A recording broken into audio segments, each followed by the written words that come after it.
महिलांच्या श्रद्धेशी खेळ, नाचण्यापासून शरीर संबंधापर्यंत पुण्यातील प्रसिद्ध भोंदूबाबाचे काळे धंदे आले उघडकीस।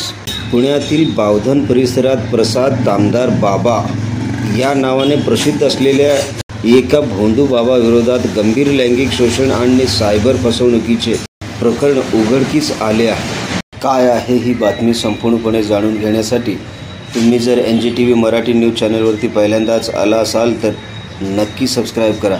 नमस्कार, मी बंदगी NGTV मराठी न्यूज चॅनलमध्ये तुम्हा सगळ्यांचं सहर्ष स्वागत करतोय। पुणे पोलिसांनी प्रसाद तामदाराला अटक केली असून त्याच्यावर पुरुष आणि महिला भक्तांच्या लैंगिक शोषणाचे तसेच खाजगी माहितीचा गैरवापर केल्याचे गंभीर आरोप लावण्यात आले आहेत। प्रसाद उर्फ भीमराव तामदार याने सोशल मीडियावर बाबा म्हणून मोठी प्रसिद्धी मिळवली होती। त्याचे इंस्टाग्राम अकाउंटवरती 1.5 लाखाहून अधिक फॉलोअर्स आहेत।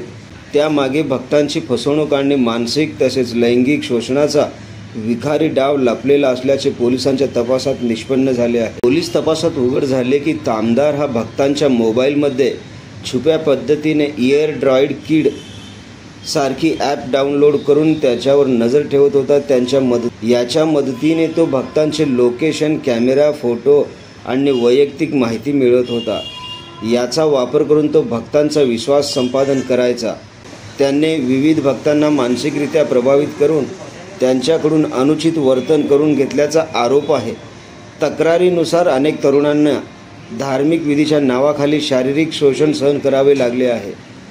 पोलिसांनी तामदारच्या विरोधात गुन्हा दाखल केला असून सायबर गुन्हे, लैंगिक शोषण, फसवणूक आणि विश्वास